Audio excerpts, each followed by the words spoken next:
सफाई करने और घर को व्यवस्थित करने की कोशिश में समय बिताना, जबकि कचरे के ढेर तुम्हारा इंतजार कर रहे हो, इससे वह चिंतित और परेशान हो गया। सौभाग्य से मिर्मी मदद करने के लिए तैयार थी। मारी ने उसे थोड़ी रेड वाइन पीने को कहा। आयली भी उसके साथ जाने ही वाली थी कि तभी उनके पीछे पड़ोसी ने उसे पुकारा। वह व्यक्ति बहुत भावुक था। उसने आयली को दोषी ठहराया कि उसने अपनी बहन का ठीक से ख्याल नहीं रखा। यही कारण है कि वही पहला व्यक्ति था जिसने अली की मां की लाश को खोजा था। दृश्य एक सपना जैसा था।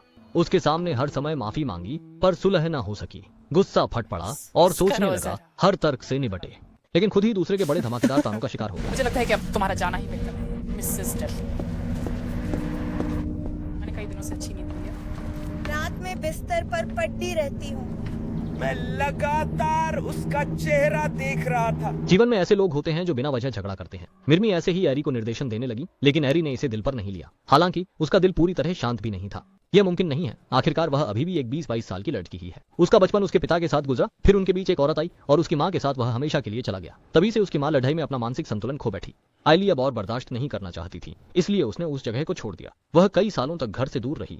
अब इस अजनबी और परिचित घर में वापस आना, अंदर से वह अभी भी घबरा हुआ महसूस कर रहा था, खासकर उस फोटो एल्बम को देखकर जिसमें लोगों के सिर काटे हुए थे। वह विश्वास नहीं कर पाया कि उसकी मां के दिल में उसके और उसके पिता के प्रति इतना गुस्सा था। अचानक फोन चला और दूसरी तरफ का आदमी न केवल यह जानता था कि एली एक नर्स है, बल्कि यह भी हाल ही में अपने पुराने घर लौटी थी और उसकी मां की पुरानी दोस्त ने उसे एक नर्सिंग काम के लिए आमंत्रित किया था।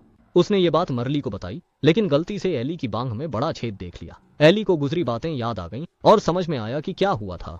मां खिड़की के पास झुकी और जैसे ही जागी उसने सिरिंज में खून खींचा। वो उससे बहुत प्रभावित हुई। हमेशा आधी रात को ऐसे बुरे सपनों से डर जाते हैं।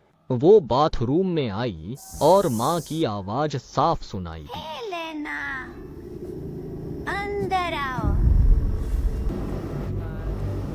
आहट सुनकर एरी धीरे धीरे पास आई, लेकिन पीछे के पर्दे ने उसे चौंका दिया।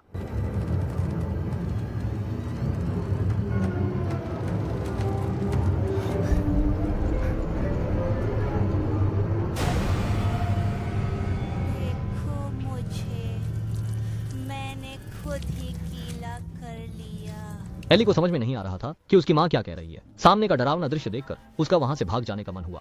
अगले दिन उसने मारी को अपनी कहानी बताई, लेकिन ईमान ने उसे सलाह दी कि वह एक मनोचिकित्सक से मिले। शायद यही वजह थी कि वह इस घर में इतना परेशान रहता था। दरअसल ईमान ने सिफारिश की थी कि आयली अपनी पुरानी नौकरी का निमंत्रण स्वीकार कर ले। वो खुशी खुशी आयली के ड्राइवर की जिम्मेदारी लेने को तैयार हो गई।